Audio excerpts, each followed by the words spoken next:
All right. Yeah, thank you everyone for being here. Thank you for your time. Before we start, I just want to say that we are so grateful to be here again. All the team, all the organization from Washington Spirit, and yeah, obviously, it is a huge privilege to have the chance to play again a final. All right, thanks, Coach. We're going to start with questions in the room. When you are called on, we just ask that you please identify yourself and the publication that you're with. So, questions? Right up here at front, Jeff. Jeff Kasufi, ESPN. So, Audrey, first, maybe I know you want to talk soccer, and I do have one for you. We'll get the health updates out of the way. If Trinity, how she's doing, Gabby as well, and anybody else that what you're expecting from them potentially tomorrow. Yeah, well, Trinity's doing good. She's been, I think, improving so quick and pushing to be able to play. Fortunately, we could see her last week playing some minutes, and she's doing great. So obviously, she's gonna be available and ready to compete. And Gabby, unfortunately, she's been trying, but it was a hamstring injury, and yeah, the timing says that she's not gonna be available. And just tactically speaking, I mean, last week you had a lot of success in the wide areas. Seems like Orlando had a lot of that success against Gotham in the semi. Do you feel like that's an area of the field that can really potentially decide the game? Is that an area of focus? Yeah, could be, because obviously we have a lot of talent over there, but we always try to attack in a different ways, different spaces. So sometimes we have the advantage over there just through the width, but also I think we have a lot of talent inside with really, really good quality there. So we need to identify according to what the opponent is doing. So sometimes we can progress inside, outside, sometimes also being a little bit more vertical, attacking the back line also, because we have players who are also really good threatening behind. And yeah, it's just a matter of seeing what they are doing, and from there identifying how can we can progress. All right, thanks, Jeff. We're going to go right behind you. Second row on the end. Just right here. Soy Jimena Lugo La Torre from WURA, Washington, D.C.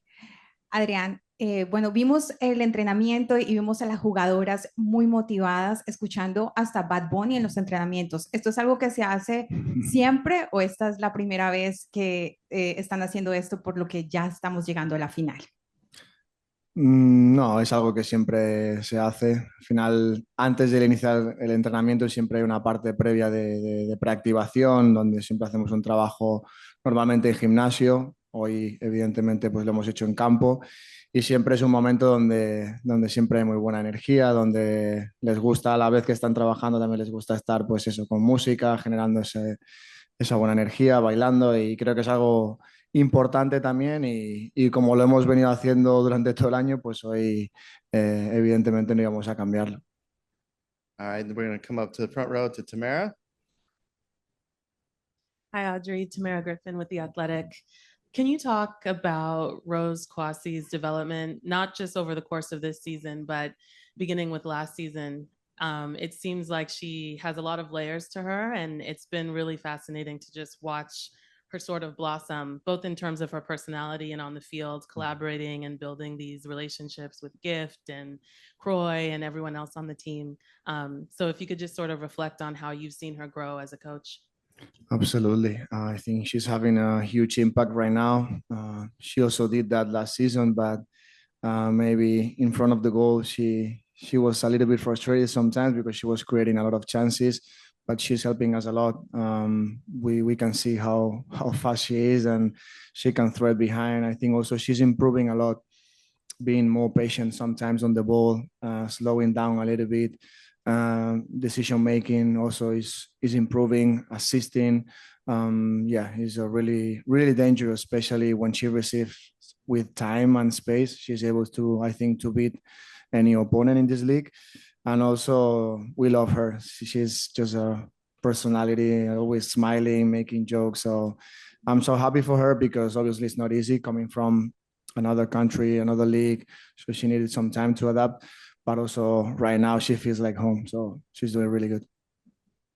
All right, we're gonna go to Roy and then to Dan, and then we'll get the back row. Rowie Hadar, MS Now. You mentioned responding to what Gotham might be bringing, like during the game, and it just made me think when you're working on formations and tactics for tomorrow, like what's your outlook on taking risks in a game like this? We take risks every day. I mean, we are gonna do the same that we've been doing. I think that's a part of our identity, so we don't have to change right now anything. And the team knows what we have to do and the things that are working. So in terms of risk, so that's something I think that it depends on how you see. You can be more conservative or more risky, but at the end of the day, it's a game. It's another game. So we are just facing this game as always, respecting the opponent a lot and try to be ourselves and do what we've been doing. Dan? Dan Lauletta, Equalizer. Adrián, what do you think the team learned from coming to this game last year and falling short? And how would you say this team is different from that team from last season? Yeah, obviously we all improve with time. Also, we have more experience. A lot of players also were here last season, and I think getting that experience was helpful, even though we couldn't, get the result that we wanted. But it's a big learning. I think all of us, we've been preparing much better the days before, the week before. Also this week, I think it's important to know how to manage because obviously training sessions, but there are a lot of other things that you need to manage. You need to control media, and there is a lot of expectations, a lot of noise. And I think that's important to manage. And I think we've done a great job anticipating that. And the team, I think, is really humble, but at the same time, we have, that desire to play the game again and try to bring the championship home. All right, thanks, Dan. We're going to go to the back row.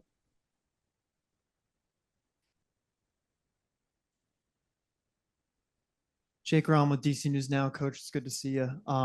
One more night of sleep for you. What's the message to the team, and where are the jitters at right now with less than 24 hours away from getting ready? The message is clear. I think it's try to do the same things, and we don't have to change anything. Try to be ourselves. We've already learned everything during the season. We've been building every day during the season, playing I don't know how many games, traveling, 2 competitions, training hard.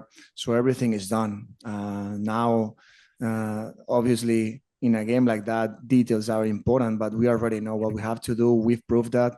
So we need to be ourselves, try to be as calm as possible, try to, feel that we are here because we deserve it. And it's just another game. So try to enjoy it, try to compete, and obviously try to be together as a team, because I think that's something that it's part of our identity. We are not going to play with 11 players. We're going to play with a lot of people behind helping us, players who maybe are injured or cannot participate, or maybe are going to be helping from the bench.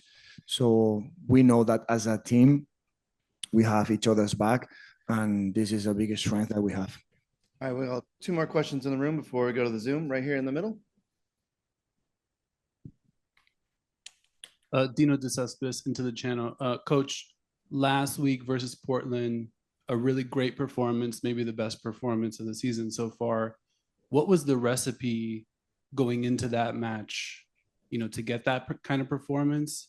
And have you been able to carry that momentum into this week's preparation?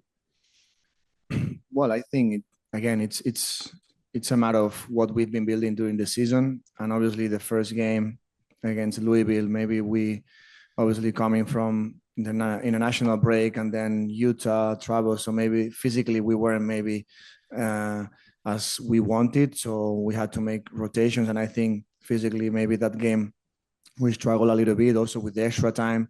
It was hard, honestly, because creating chances, especially in the first half, and then, conceding that last goal wasn't easy to manage, but I think the team did a great job. And then the extra time obviously is something that you don't want, but you need to know how to face it. and then I think the next week against Portland, we had more time all together. And then I think we learned also from the first game. And yeah, this is the same. So try to be yourself. I think all the pieces were together, and we could see what we've been doing during the whole season. All right, thanks, Dino. And then we're going to finish in the back. We can pass the microphone back.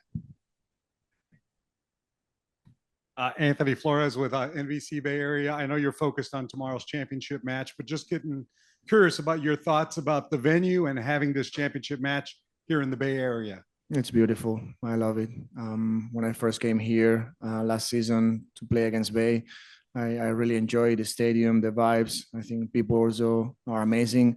And then last time that we went here also, it was a great experience playing in front of 40,000 people. So I like the Bay Area, and I think it's a brilliant atmosphere to have a game like that. All right, thanks, Anthony. We're going to go ahead and go to the Zoom now. First, Luis Rodriguez. Luis, go ahead and unmute and ask your question. Luis Rodríguez desde la línea podcast, coach. Te hice esta pregunta cuando terminó la temporada regular, pero ahora quiero hacértela en la juego final. Después de una temporada llena de lesiones, juegos internacionales y diferentes situaciones, estás a un solo juego de completar una temporada, ¿verdad? Para agradecer. O sea, ¿cómo te ves? ¿Cómo ves esta temporada? Dame como un mindset de lo que fue toda esta temporada para ti hasta llevarte a este juego final.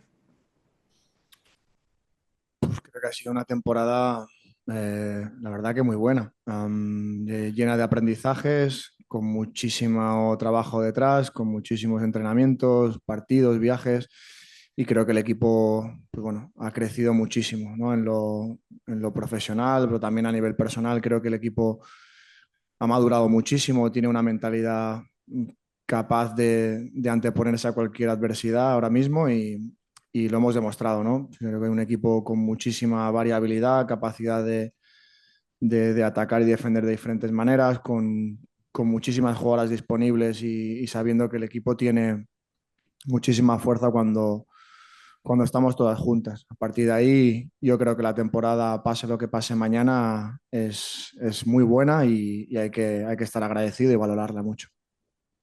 All right, thanks, Luis. Up next is Jose Mana. Jose? Coach, thanks for speaking with us. Jose Omania, WTOP. Gotham has had a penchant during these playoffs to score very late into matches. How have you seen the way they've constructed their playing style, and how should your defense react and respond to those last-minute game situations that Gotham has created during these playoffs? Well, I think it's not just about the last minutes. I mean, Gotham is here because they deserve it. I think they've done a great job during the whole season. I said that before. For me, it's one of the best teams, no doubts. All the credit also to the coach, Juan Carlos. I think he's doing an amazing job, and they have a lot of talent, especially individually. They have probably the best players, one of the best players in the league. So I think it's not a coincidence that they are playing this game. And people maybe can think that because they finished maybe eighth, in the regular season, they didn't deserve or whatever. But for me, it doesn't make any sense. I know how dangerous they are, and they are able to win the game in a different way. So I think they've done a great job. And the last minutes, always we see that in this league. It's not just now in the playoffs. So the last 10, 15 minutes, a lot of things happen in this league, in this competition. And obviously every game is going to be different. Doesn't mean now it's going to be the same, but we're going to prepare the game as always, obviously trying to have a good start, and then obviously having a good ending. All right. And then we're going to close out with Mario Amaya. Mario? Buenas tardes, Adrián. Mario Amaya, Area Sports Network. Quería preguntar, tomaste las riendas de este equipo oficialmente en el verano y fuiste nominado para entrenador del año en la NWSL. Para ti, ¿qué significa haber sido nominado a una distinción de este tipo en tan corto tiempo como entrenador? Bueno, pues muy agradecido. La verdad que no era algo que no me esperaba. Es algo que siempre se agradece, el reconocimiento pues, de tu trabajo. Y bueno, pues un placer poder estar ahí compartiendo pues, esa nominación tanto con Beb como con Vlatko. Creo que los dos han hecho un trabajo fantástico durante toda la temporada con Kansas y con Louisville. Y también contento por Beb porque creo que también se lo merecía. Y nada, al final era algo que pues, evidentemente te hace ilusión, pero mi principal objetivo es el partido de mañana y es lo que priorizo. All right. Gracias. Thank you. And that concludes our portion with Coach. We'll be back with players Tara McKeown and Aubrey Kingsbury. Thanks, everybody. Thank you.